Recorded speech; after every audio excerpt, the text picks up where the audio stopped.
thank you so much, Dr. Roopa, for joining us and for sharing your journey with us today. I thought I would give a very quick introduction about you, and then maybe you can then introduce yourself as well. So we have here Dr. Roopa Sharma Hasan. She's a student of knowledge and she's a practicing Muslim. She holds a PhD in the spirituality of happiness and has published Mezan in Hindi, making this profound work accessible to a wider audience. So she's joining us in sharing her inspiring story of returning to Allah and the challenges she faced along the way and the lessons she's learned on her path to spiritual fulfillment. So thank you. And would you be able to also share a little bit about yourself as well before we get started in the discussion? Assalamu alaikum, everyone. Let's start in the name of God, whose mercy is profound and kindness is forever. Thank you very much for the invitation to Australia team. And thank you so much, Isha, for the introduction. So my name is Roopa. I'm not still used to of calling myself or introducing myself as doctor because it's quite fairly new and I'm not very, used to of the tag that I have earned.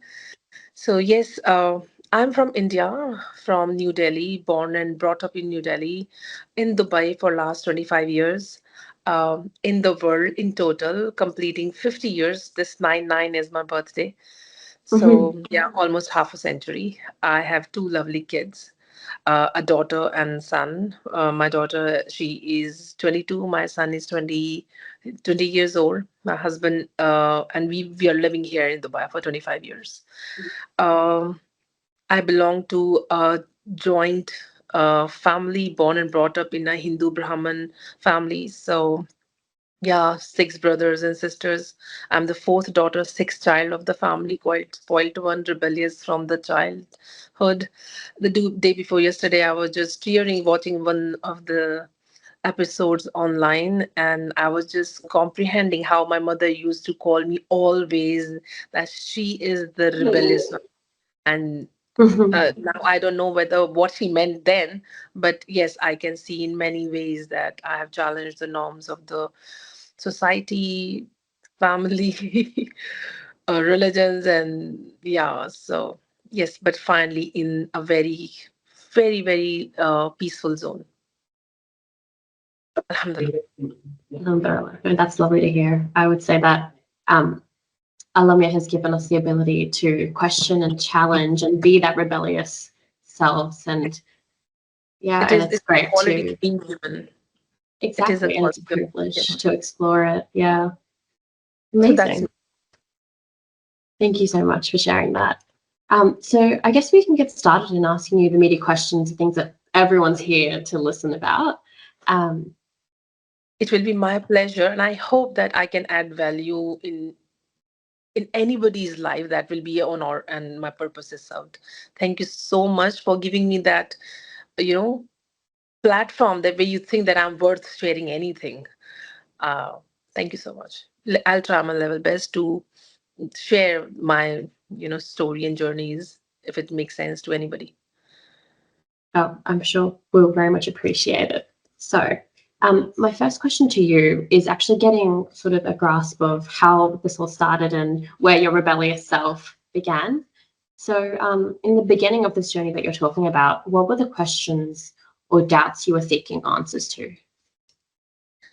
I would like to answer your question with a question. Mhm. That your question is about my journey in the discipline of Islam, or you are asking me the question where my journey began as a seeker of the God, the Almighty, and the truth, my inquisitiveness when that started. So, what are you asking me? I'm asking you about where your inquisitiveness started about Allah. See, like how Ustad Javed says that we are all born with this innate uh, nature to inquire where the consciousness has reached. So I believe that whatever number of years, I think right from the very childhood, it's in my DNA. I belong to a Brahmin family. The Brahmin mean it's in itself the seeker of knowledge, the who is inquisitive about the knowledge of Creator.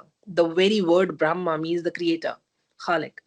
So the creator of the world. I am born with this inquisitiveness that why we are here, what is the whole purpose.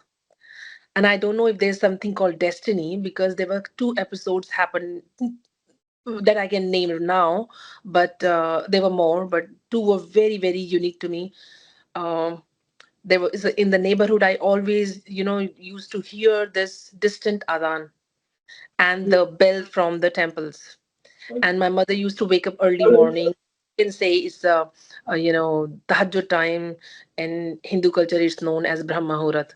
My mother used to wake up, and I used to hear in my trance when I'm half asleep, half awake, that the sound of the temple and the adhan. So, and that used to be very mesmerizing, very healing and soothing to me. There was a time I was pretending to offer prayer by climbing on the table, watching some Muslims in my backyard. There was this some distant building, and people used to pray, and not knowing, maybe I was 5 years old, and I used to look at them and just copy. Subhanallah. I don't know from where my granny ran after me, what, you want to become a Muslim? You're following those steps. And I used to just run away. So that's the last first thing that I can relate. Second thing, but coming in Dubai, uh, I have a very problematic, very controversial background in terms of marrying a Muslim. And me practicing Islamic discipline has nothing to do with my marriage. It has absolutely no marriage, that because I'm married to a Muslim, that's why I'm practicing Islam. No, we had a civil marriage in India. I came here, and apparently, what happened, there was somebody from Pakistan that I got to know. She offered me Quran, that you would like to read Quran, and then she gave me, and there were versions of it I religiously hated. Mm. uh, Something which was talking about that you should not be a friend with non-Muslim. You should not mingle around. Just what I remember now. That was the phrase which I hated. And as you know, next day I went. I said, you know what? Please take the book, and I'm not interested in this. I returned the book, and cut to we applied for a Canadian PR card, and 9/11 happened. Anyway, my family was not quite pleased, and for obvious reasons, they were not happy. It was nothing to do with much more religion, but it was also breaking the family society norm, and I understand that.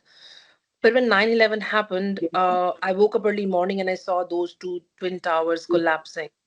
Everyone was talking about Muslims do this and Muslims do that. They breed terrorists, and I was literally shaken looking at that. How in the name of Allah, in the name of God, the creator, people can reach to that extent that they can go and just kill people, and they still call themselves righteousness, that they're right.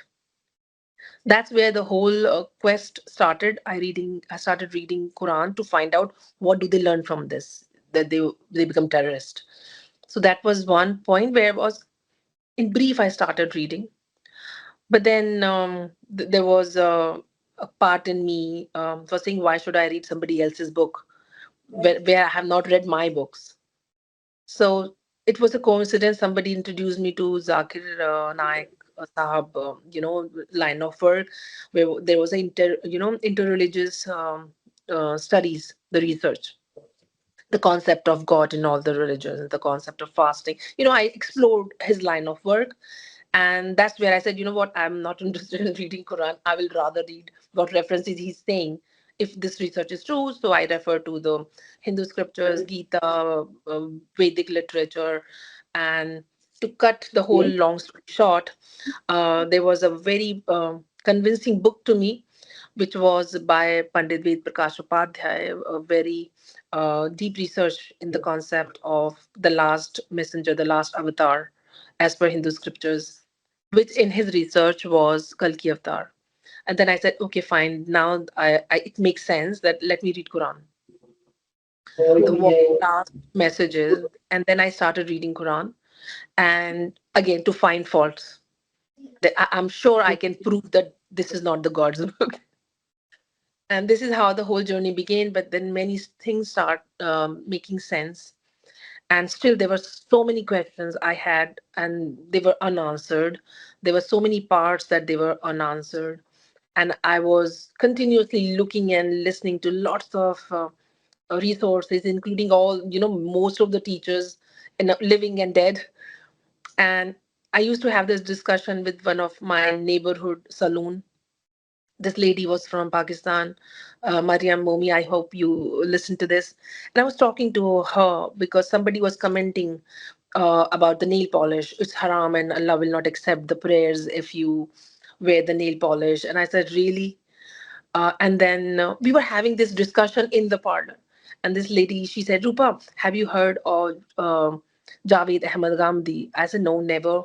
And she said, you know what? I'll share one video with you and listen to him. And I watched that video, and the Urdu was really tough, but I could understand the message. I said, okay, yeah, this man makes sense.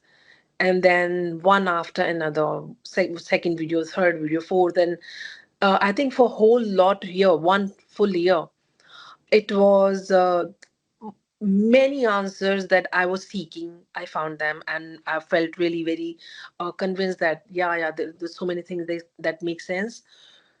But then there was a time, there were so many things that Javed Ahmad Gandhi साहब used to say, इससे आगे की बात मैंने अपनी किताब मिजान में बयान कर दिया है, इससे आगे की बात, मतलब हर चीज में I wanted to know more and more.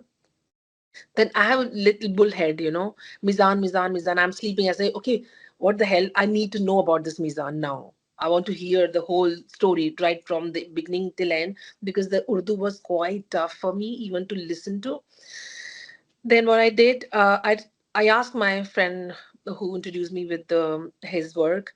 I asked her to get me Mizan, and then there come a story said, Rupa, you can't read Arabic or Urdu, so this is in Urdu.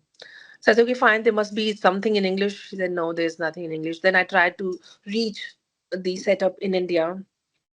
And finally I found, I think his name was Arshad, Arsalan. How can I forget his name? Anyway, the person who was looking for Al-Mawrid International India, and they said there's no book available in English. And then I said, okay, is it okay if I can? By that time, I was so in my head done that no, I want to read Mizan. So I said, can I translate this book? He said, we don't know. So I arranged the book from Pakistan in Urdu. Then I spoke to a friend who is a publisher, Shahzad Alam. He owns a publishing house in New Delhi. I spoke to him. Listen, that can you please find somebody who can help me in translating this book in Hindi? And then he said, okay, fine. I have somebody who will work on it. So he used to translate in Hindi, used to send it to me, and I used to read it. If it is still not making sense, I'll send that back again. So this process happened almost 12 months. And the process was quite transforming for me in terms of the knowledge of, Islamic scriptures. Then the book was published, and I reached to Javed Sahab and requested, can you please launch the book online? And he agreed. Oh, I still remember first time when I spoke to him. It was the Eid day. He agreed, and then there was a launch. This is Mizan's story. It's this is Mizan, how it came in Hindi. And after that, lots of people, we made it available in Amazon in India. Many people email me saying, thank you so much, that we always wanted to know his line of work. But people in India also, not everybody is aware about Urdu. So yeah, I really felt accomplished by doing that. This is Mizan's story. When it comes to my story and journey, um, finally penning down, because I started praying in this format after quite a huge resistance, Islamic discipline. So that resistance actually was settled in my mind as a receptive person. I think I performed my first Umrah in 2009. Yeah, so that's where the whole conviction came in that yes, I resonate with the lifestyle that Islamic discipline has to offer. And those days I used to pray twice. But since 2005 14, I have tried my level best to stick to 5 times prayer, and now I do that. So this is the journey, and if you have any specific questions, I'll be more than happy.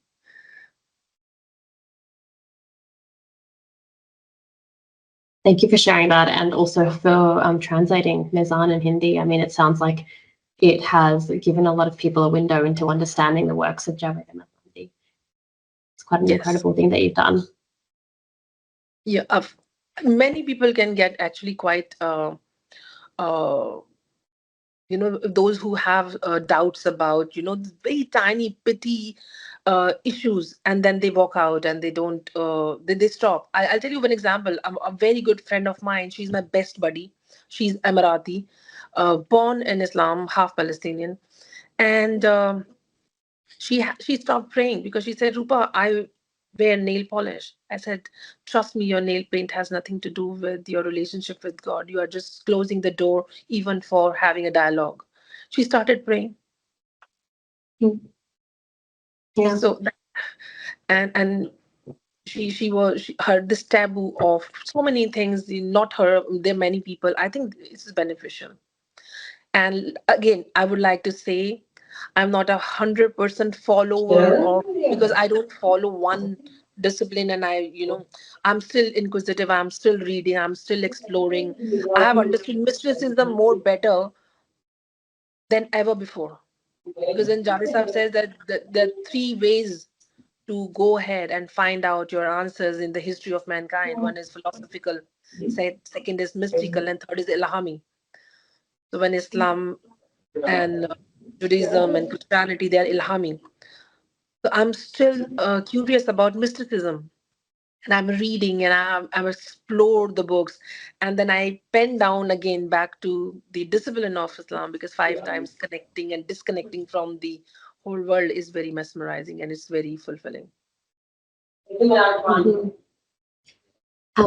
So I guess a question that comes about when you've shared your story is if you could talk to the bigger challenges that you faced in this path, what were they and how did you overcome them? There are two types of challenges. One which was related to the society that I belong to. Those were external challenges. They were huge. Acceptance, rejection, social rejection. So that was one part. But the most important part was internal, which was the following the discipline. I used to say, why you have to just connect with the God with these specific steps? Why can't I just sit and meditate and have my inner dialogue in the language best known to me, right? And I'm sure that Allah has not pretended, God has not given one script, because the Quran says in every time, language, tribe, we have sent the books and the messengers. So my resistance was with the language. My resistance was, even there was a time I wrote a blog, The Matters of the Language, because I truly believe, and it's my fact of life, and it's a global fact that people are suffering from linguistic communalism, including Muslims, Hindus, Christians. The world is suffering from linguistic communalism. People have problem in calling God Allah, or people those who are calling Allah, they have a problem in calling the name Bhagwan, because there's the block, there's so much of hate and conditioning in their minds, and fear, of course. So my internal battle was with the language, with the process of why should I go in ruku and sujood, and there was a resistance. Though I know now that there's one God, and we have to only connect with that one God, but why in this format? Now that came to me as a way of life, and those the thing that biomagnetic uh, field of the earth has a healing impact on the brain. In all the world religions, that there is a process of touching the floor with your forehead.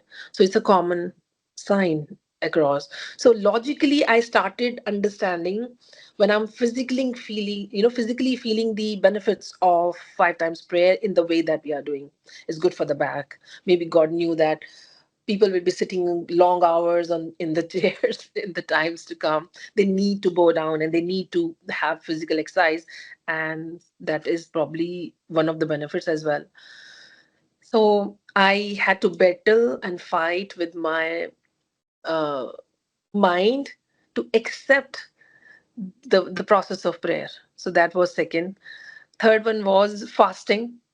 For example, I used to fast in a different way, that fruits.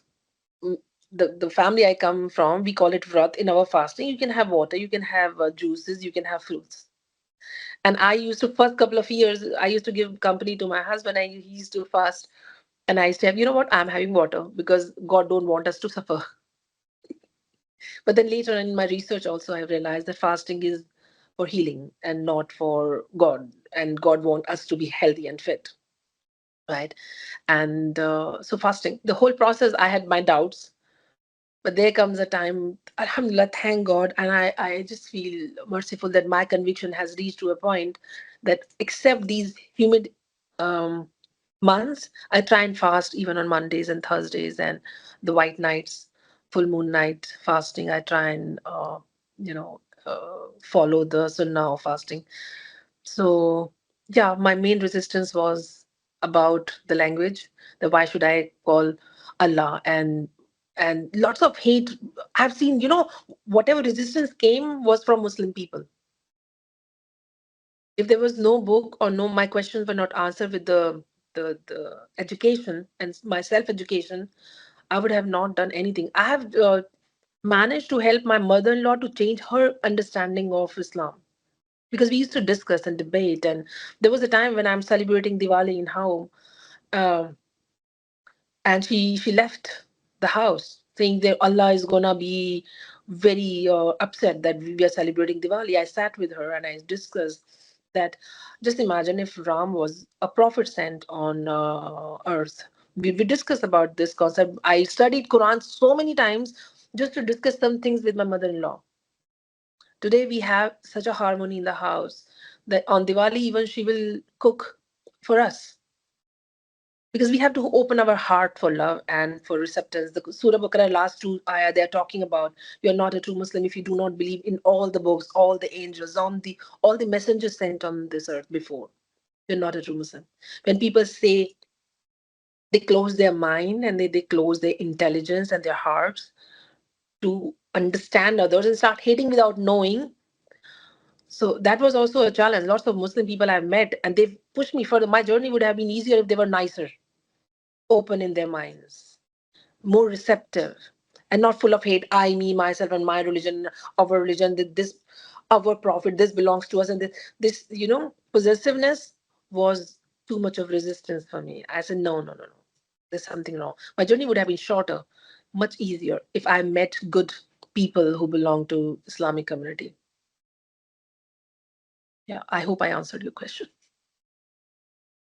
No, you did. And I'm glad that within those people, you did find ones that led you to a more positive path or gave you a more bigger welcome into Islam. But yeah, thank you for sharing that. I wanted to ask about your PhD in spirituality of happiness. Was there a link to Islam and studying Islam when you actually ended up deciding to do a PhD? Okay. So my PhD and my understanding, the crux is this, that people, those who live a happy life, they have something in them is called faith. Now, how do I relate it with Islam is this, that people who are all the respondent to my question and the research concludes that people who follow certain discipline, they are more happier, they are more resilient, uh, they are more they are less prone to depression and mental health. People, those who have those who are following certain discipline, they are more peaceful, healthy, happy. Now, where I connect that with the discipline, I've seen different religions. There's no defined structure in terms of daily lifestyle practice, right? So the concept of 5 times prayer on specific times, that gives you an orientation towards time management. I think somebody's talking, and that's I don't know if you can mute that person. That's okay. So the researchers, my including my research. So the person who's following a faith and a discipline, any faith. So my respondents were not Muslim. They were from all the cultures, religions, nationalities. And the research says that people, those who are following certain discipline, they have more healthier life, they are more happier, and they are less prone to depression and mental health hazard. So that was thing. The second thing is about what is the most important thing in our life to live a healthy, happy life is a discipline. If you're not disciplined, you cannot live a healthy, happy life. There is no way. So if you can see the world, most successful people, they live with a discipline, right? And what I have seen and noticed and understood, that if you have uh, connection with the creator, you have connection with the people that you are surrounded with. And when you have a mercy, there's a part during my research, and I have mentioned in my thesis as well, in Bhagavad Gita. It's mentioned when Arjuna, the main character who's having question and answer with the Krishna, that what do you think is the dharma, is the true religion? And in one word, Krishna summarizes that kindness is religion. And cultivating kindness in your heart is a process. And how do you cultivate it? By having mercy for yourself and mercy for others. And how do you do that? There's no there's so much of chaos, and and there's a chaos of information as well. There's too much information available and less shortcuts. I find Islamic discipline as a shortcut. You believe in a God, you do good things, you follow your prayers, you feel your prayers, you give in charity, you live with modesty, you have you perform good deeds, and that's it. All the religion teaches this. The only thing which I personally like is the discipline of prayers, fasting, 1 month of fasting. I could have never imagined in my life. We used to, my mother, my sisters, they all have 1 day of fasting for uh, a long life of for their husbands. And this is called the whole day you are not supposed to eat and drink anything. So in my culture, the concept of 30 days of dry fasting was something impossible, and now it's a part of life, which regenerates your health and your body. So physically, it is very good. Mentally, it's very good. Time management wise, there's a research that says if you can manage your time well, you can manage your life well. Majority of the mental health diseases in the world, as per my, even as I have included in my research, the majority of the mental health problems, they come from not being able to manage your time well, and they are psychosomatic. And the psychosomatic problems, mental health challenges, they come just because of lack of two things. And what Javed Saab says, the lack of gratitude and lack of patience. And if we have more gratitude, we will not have mental health issues, because it's impossible that when you are in a state of gratitude, you cannot feel sad, because they are two distinct energies. When you feel gratitude, and see this Alhamdulillah 33 times after every prayer, what is that? That's a gratitude. And it's not like a Alhamdulillah, Alhamdulillah, then there's a heart you are talking about and thinking about something which is going on in your life. No, it's feeling that Alhamdulillah. When I do Alhamdulillah, I visualize the face of my husband, my kids, my house, my car, my office desk, the salary, the message that comes to my thing, the places I have visited. I have in my room the pictures of my loved ones, and I look at them, and I just, after my prayer, I say, and I feel it's safe. There's a concept of dua, adab, the mannerism of dua, that they say, dua aise mango ki jaisi kabul ho gayi, right? The neuroscientists and the experts in the field of NLP, neuro linguistic programming, they say that if you feel the gratitude of your prayers and affirmations as if they are already accepted, that's where the law of attraction starts. And in Islam, there's a concept of praying two rakat namaz. No, let me not say Islam, but there's a practice there. What I have heard, my understanding, pray two rakat namaz in advance for your whatever you are seeking for. So the cultivating gratitude and cultivating patience. Patience, how we are cultivating through fasting, forgiving others. They say before you go to bed, forgive everyone, including yourself. So when I'm practicing uh, discipline, I'm practicing and I try and make sure that there are days when I just brush up my prayers. There's something that misses, and the mind goes on hyper thinking mode. And I know that now I have to bring quality and khushu in my prayer. So yeah, so I'm trying my level best to include what I have learned from the scientific researches, as mentioned, based on law of attraction, manifestation, affirmations, and what all the religions and the people, those who are into spiritual domain, what they have to say, and the discipline that Islam has to follow. If it's a harmony of these components, because I'm quite a critical thinker, I try and connect that what is the benefit of this particular thing that I'm doing. When I see that sleeping with the gratitude has an impact on my brain that is going to increase more happy chemistry in my brain, the harm is the moment we feel connected with ourselves and with others, increases serotonin level, oxytocin levels in our brain.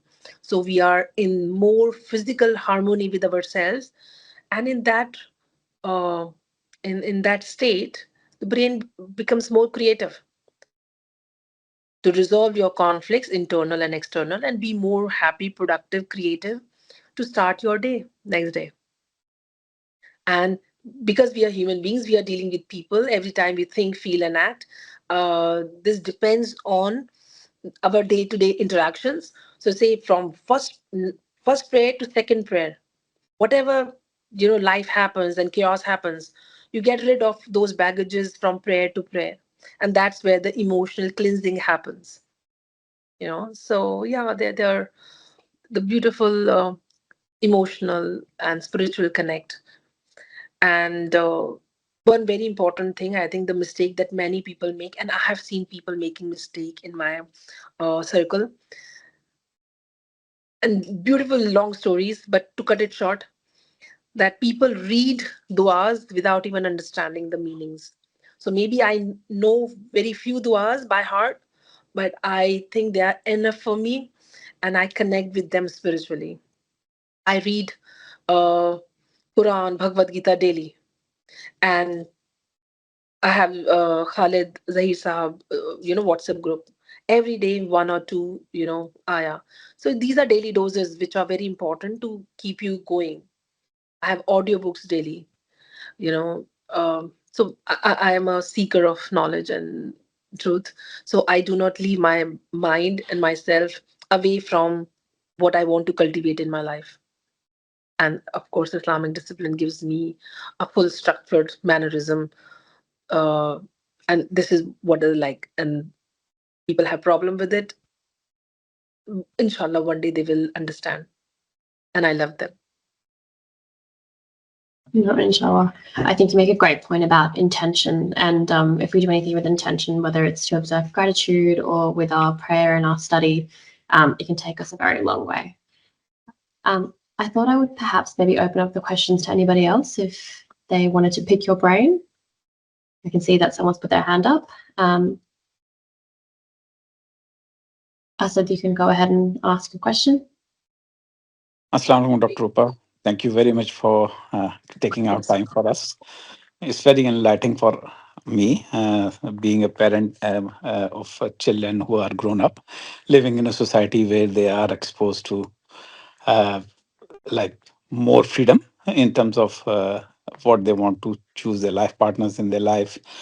Now, what's your take on? I'm asking as a parent, what's your take on girl or a boy choosing a non-Muslim as a life partner, or what's your take on whether how much importance they should give when it comes to selection of a life partner to the religion matter? I know young generation are very open on that. They like most of the time they are not concerned with the that other partner is whether with religion they are following. But is there any what's your take on that? How you guide me as a parent? Uh, Walaikum salam, Asad. Thank you very much for asking the question. And trust me, I don't know. I'm not here to speak in the capacity of an religious scholar. I'm not. I am a You have a lived like experience. life coach. I have my experience. I was Yes. non-Muslim. Yeah. I married the man who Mm-hmm. I was in relationship with. We studied together, best friend, and I will be the last person to stop my daughter marrying a person from belonging to any religion. However, Mm-hmm. what my personal preferences are, that I truly believe that if people are coming from the same value system, they will have smoother life, easier life. That's for sure. Because my life is not a great example of living a easy life. I have lived a very tough life, and I'm happy with this, because every all of us, we have our journeys. And I say it is everybody's path to pick. But as a parent, I wish my daughter, and I pray and hope she will also find somebody who belongs to this value system, the person who believes in the existence of God at least. Yep. This is my wish.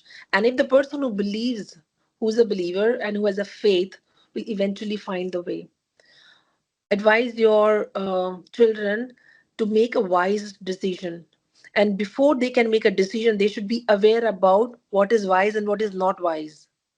Okay. You know, if they have a decision making capacity, if they understand what is right and what is wrong, in if they are capable of having that knowledge and skill set, they will not go wrong.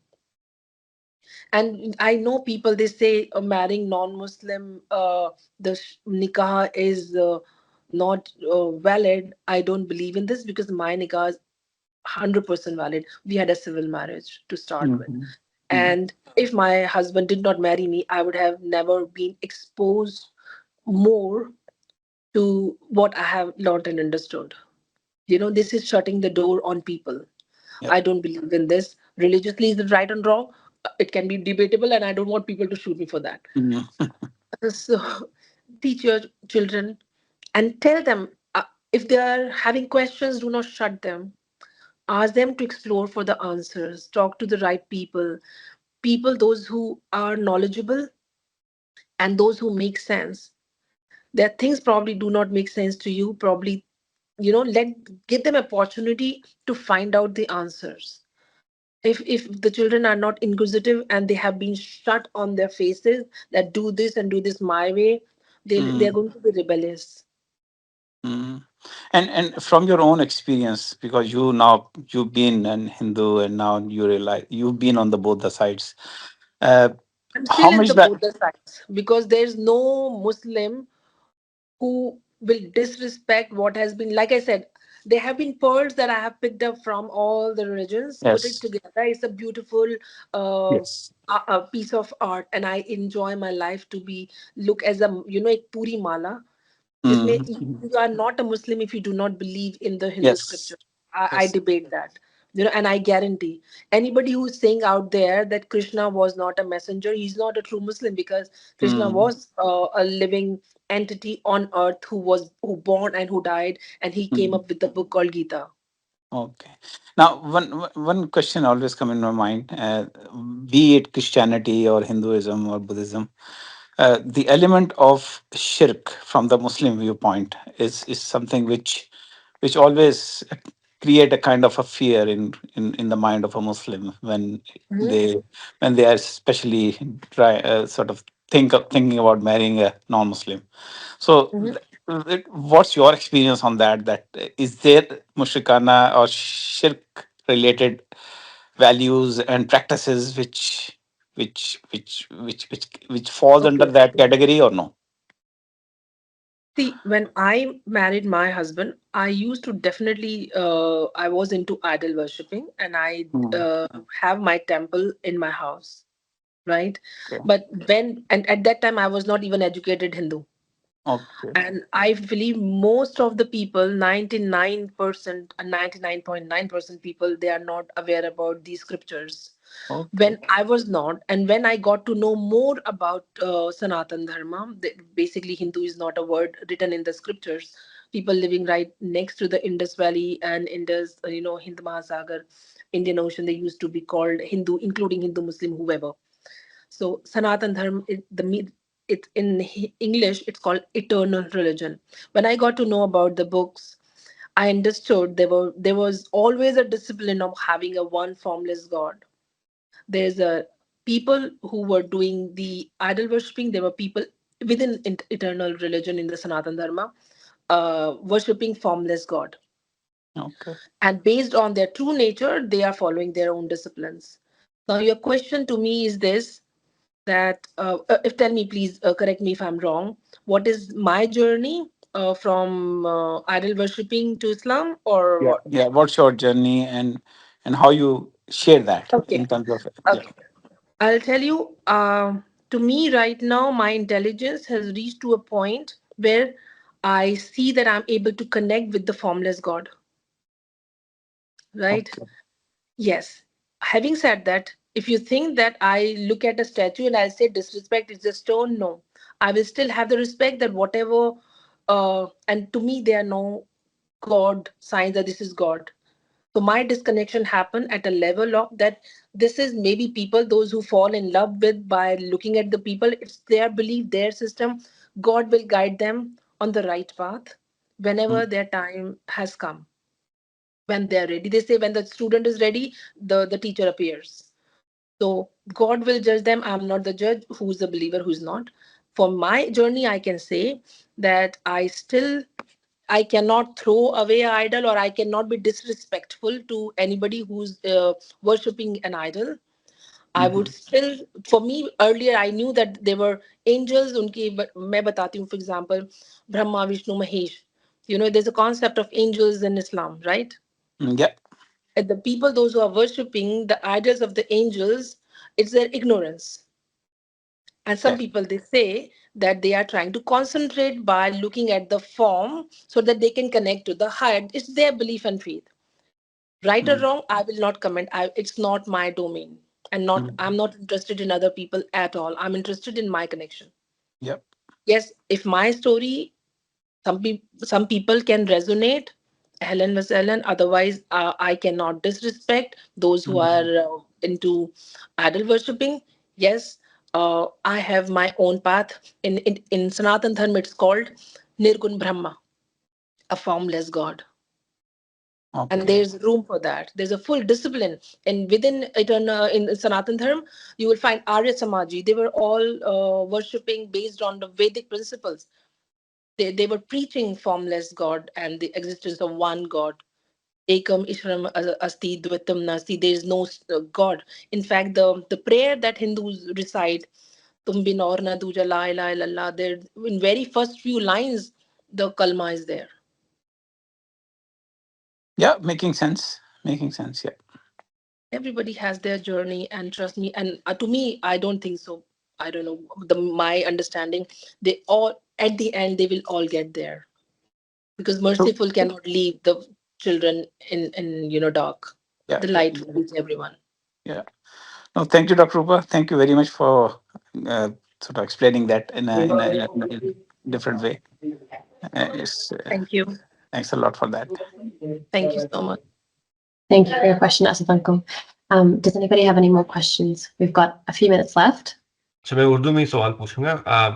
मेरा Anji. आपसे सवाल basically है कि चूंकि आपका एक obviously काफी फिर थोड़ा सा हो सकता पर्सनल भी हो जाए, लेकिन but I still want to understand. I guess like बहुत ही आपका रिलीजियस फैमिली से है ताल्लुक, जी। और तो उसमें आपको कितनी रेजिस्टेंस आई और उसमें फिर आपको मतलब कैसे नेविगेट कैसे करना पड़ा उस सब चीज में वो I just want to understand from a point of view like as a student because कोई अगर लेट्स से अगर कोई मैं इस चीज एंगल से पूछना चाह रहा हूँ कि अगर कोई लेट्स से क्या इवन मुस्लिम्स में भी जो एस्टेब्लिश नॉर्म्स होते हैं जो जो लोग किसी फिका पे कायम है लेकिन वो चेंज करके या वो किसी और साइड पे जाते हैं तो उनको भी बहुत रेजिस्टेंस होती है तो मैं उस एंगल से जानना चाह रहा हूँ तो आपको किस तरह की रेजिस्टेंस आई थी या नहीं आई थी देखिए, ऑफ कोर्स रेजिस्टेंस तो before it was not about the Islamic discipline and my acceptance and my practicing per se. It was quite a lot. For almost 10-12 years I was not able to get in touch with my family members. They were quite upset and I totally understand that. And with the grace of God, ऊपर वाले का बड़ा शुक्र है, now I'm on very friendly terms with my brothers and sisters. We are living a very we are having very cordial relationship. Yes, resistance बहुत ज्यादा थी और ऐसा नहीं है there was a hate towards Muslim community or Islam. No, it was a family norm. हमारे पूरे खानदान में कभी भी किसी ने भी forget about out of religion, out of गोत्रा भी शादी नहीं की. गोत्र होता है एक पर्टिकुलर क्लैन होता है आपका. When you are born you have certain gotra. आप दुनिया में कहीं भी हो उस गोत्र के लड़के से शादी नहीं कर सकते बिकॉज वो आपका भाई हो जाएगा. तो I belong to a very orthodox, very rigid, rigid in terms of the religion. उस फैमिली से आई थी. जाहिर सी बात है रेजिस्टेंस तो बहुत ज्यादा थी और मुझे इस चीज का अफसोस है. और अभी मैंने अपनी प्रेयर्स में भी बहुत अपने बुजुर्गों से किसी की रूह को अगर मैंने कोई तकलीफ पहुंचाई हो तो मैं उसके लिए भी माफी मांग चुकी. पर मेरे दिल में बड़ा सुकून यह है कि उनको तो पता चल ही गया होगा क्योंकि अभी मैं अल्लाह का शुक्र है बहुत मैं उन लोगों के लिए भी दुआएं करती हूँ कि अल्लाह में उनको भी सुकून दे और वो सुख और शांति में हो उनकी आत्मा जहाँ भी है बरज़ख में. तो बहुत रेजिस्टेंस थी, बहुत पेनफुल प्रोसेस था mentally. But again, that was not, I don't think so, that was anything to do with religion. It was just अगर वो कोई क्रिश्चियनिटी में भी जाती तो उनको ये होता कि हिंदुओं में भी लव मैरिज करने में हमारे यहाँ पे प्रॉब्लम हो जाएगी. A person marrying in my family, marrying another Hindu caste was also a troublesome. So now abhi resistance chal rahi hai because my sisters, some of them very close to me like my mother figure, she's quite upset with me. She feels that I have abandoned my own religion. उसका ये सवाल होता था और है कि अगर भगवान को तुम्हें पैदा करना होता मुस्लिम फैमिली में तो वो कर देते. उन्होंने तुम्हें पंडित फैमिली में भेजा और तुमने भगवान की विश को डिसरिस्पेक्ट किया है. Which I totally understand her point of view. I have no anger or hate or anything of that sort. But yes, मैंने अपनी बहनों से यही कहा है कि ठीक है, start reading your not your our सनातन धर्म का रिलीजन बिकॉज लोगों ने नहीं पढ़ा है. The moment you become spiritual and religious you can not have divisions. तो अभी मेरी सिस्टर जो सबसे ज्यादा मैटर करती है मेरे लिए, who is the most and she has nothing against religion और Islam. She has this possessive attitude towards me for leaving the religion, or she says that तूने छोड़ दिया भगवान को. मैंने कहा मैंने भगवान को नहीं छोड़ा है क्योंकि भगवान तो एक ही है. और फिर मैं उसको जो स्क्रिप्चर से ही लाके उसको बताती हूँ. जैसे वेदों में लिखा है कि एक ही भगवान है, एक ही गॉड है और एक ही अल्लाह है. अगेन प्रॉब्लम लोगों को वर्ड से होती है इन दिस कॉन्टेक्स्ट. और मैंने सभी को देखा है. मैंने पाकिस्तान से बहुत सारे लोगों से मैं मिली हूँ. उनके सामने आप भगवान नहीं कह सकते. आपको भी I don't know whether you will have can you से दिस, हाँ भगवान सब ठीक करेंगे. आई नो पीपल हु से तौबा तौबा because I'm used to of saying Bhagwan from the childhood. This is my conditioning. My mother-in-law once he said Tauba. I said, how can you say Tauba in the name of God? He said, नहीं हमारे यहाँ पे सिर्फ अल्लाह ही बोलते हैं. I said, अल्लाह ने जिस जगह पे अरबिक उर्दू नहीं भेजी है कि वहाँ के लोगों के लिए भगवान ने अपने आप को एड्रेस करने के लिए कोई वर्ड नहीं रखा होगा. you know. Then resistance बहुत थी. अभी उन लोगों ने accept कर लिया है that this is how I am, this is what I'm doing, because मैं कुछ गलत तो कर नहीं रही हूँ. When it comes to zakat, I try and help. मैं मेरे दादा की धर्मशाला में भी वहाँ पे गरीबों को खाना खिलाते हैं. मैं zakat से पैसे निकाल के वहाँ पे भेजती हूँ. And every year they look forward to it. And I try and help people who I can, those who are even in need, without looking at their religion. So I have never done this before. और there's no discipline. मैं भूल गई आपको बताना, जो charity का concept है ज़कात का, that has made me feel so good about myself कि at least मेरी कुछ औकात है दुनिया में. If you leave it to अपने आप ही आपको कितना देना है कितना नहीं देना है, ज़कात का कॉन्सेप्ट अगर कंपल्सरी नहीं होता तो लोग फिर किसी की हेल्प ही नहीं करते, अगर सबको अपनी जिद पे और मन मर्जी पे छोड़ दिया जाए. मुझे इससे ये जो डिसिप्लिन है ज़कात का भी, वो भी मुझे बहुत पसंद है कि साल में आपको इतना देना ही है. That's your moral responsibility for the society. तो उसमें चाहे वो अब अफ्रीका में हैंडपंप लगाना हो या कुआं खुदवाना हो या कुछ भी, हम mentally we are ready that we have to do it. This is our responsibility. It wasn't there in my head before. And I try and tell my sisters also. I have shared information. Javed साहब से मेरी बात हुई थी कि how can I make my family and clan aware of it, because कल को जब मैं ऊपर जाऊंगी मुझसे पूछेगा अल्लाह कि तुमने क्या मैसेज नहीं पास ऑन किया था. देन ही सेड, अल्लाह के कलाम, जावेद साहब ने मुझे बताया, अल्लाह के कलाम को उससे ज्यादा बेहतर कोई नहीं कह सकता. Then I called all my brothers and sisters and my cousins that I am sending you Quran. Will you be able to read it and give it due respect? नहीं पढ़ना है तो मैं नहीं भेजती हूँ. And they all said yes. मैंने Hindi version of Quran with doctor Ved Prakash Upadhyay का रिसर्च ऑन कल्कि अवतार, that says that profit Mohammad was the कल्कि अवतार, वो 2 बुक्स मैंने अपनी सारी बहनों को भाइयों को भेजी. And I remember my one cousin, he send me a picture. वो कुरान की किताब उनके हाथ में थी और उन्होंने फेसबुक पे मैसेज डाला था कि मैं पढ़ने की समझने की कोशिश कर रहा हूँ. And he's the guy who's BJP. BJP is a current ruling party, which is based on Hindu principles. And look at the open-mindedness of my cousin, who was reading Quran. So I think this is very, very important to have open hearts and open minds and driven from love and care and kindness, rather than who's better than who. And yeah. Thank you so much. Thank you so much for your time, and thank you for sharing your journey with us. Thank you so much. Thank you for inviting me. Most welcome. Jazakallah khair, fi amanillah. Take care, everyone. Have a good one. Thank you. Peace. Khuda Hafiz. Khuda Hafiz.